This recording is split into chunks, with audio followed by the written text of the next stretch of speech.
Battlescene. Good morning. What's good? There's a lot of stuff going on in the battle rap community right now. And last night, I was doing what I have to do as a hip hop blogger, which is kind of stay up. Sometimes you got to go back into the files. You got to go back and dive in and look at some of these earlier battles. I know some of you guys know about that.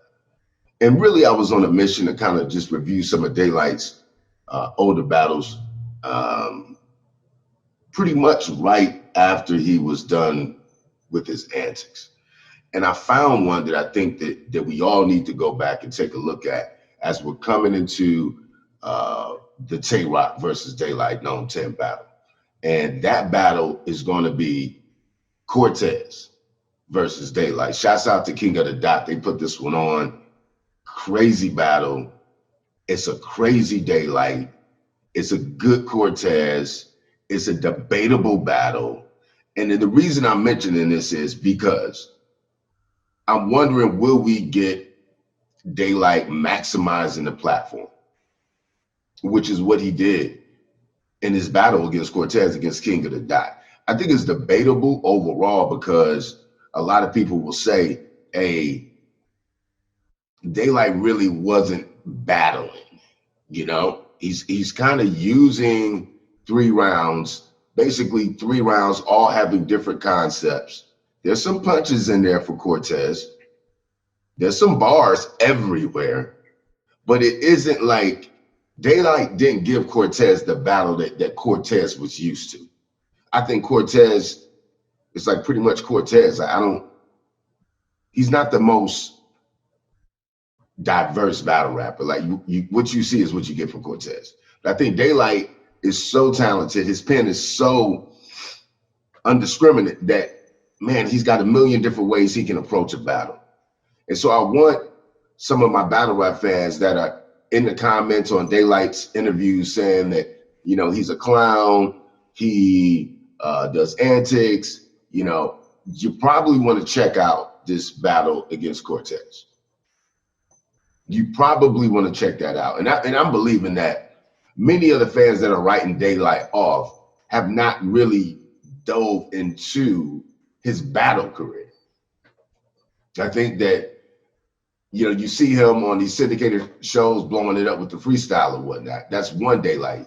But I mean, have you really tapped into his battle career? Because if you do, you end up seeing a whole bunch of different things.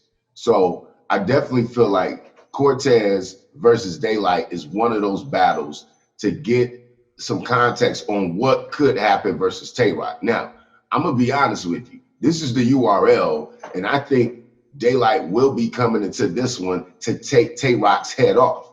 How he will do that is why I want you to do this Cortez Daylyt battle. How is he going to take Tay Roc's head off? And let's face it, I mean, it's pretty impressive if you basically do 3 rounds against an opponent and don't really dedicate the energy isn't for your opponent, and people in the comments still saying Daylyt 3-0.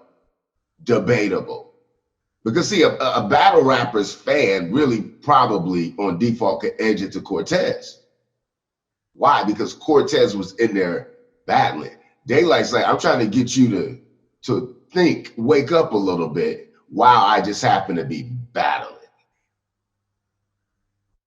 Now, King of the Dot, all they care about is that the fans are happy. The fans are content. That's all they care about. The fans we kind of want a winner.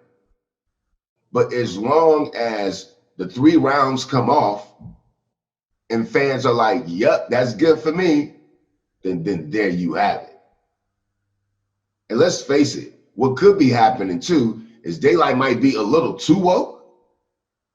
You know, we got battle rap fans that just want to hear like street, urban bars, and Daylyt can take you all the way down the sewer there and take you all the way up to the sky, 32,000 feet cruising on some straight conscious stuff. So I'm not even sure if a lot of you guys would even get some of his bars when Daylyt gets in that mode. Like if you ain't read a couple things, if that mind isn't sharp, Daylyt may go over your head. So I think this is really a good matchup. You know what I mean? And I think it's just going to be a clear contrast between what Tay Roc does and what Daylyt does. I'm just curious to see how it all plays out.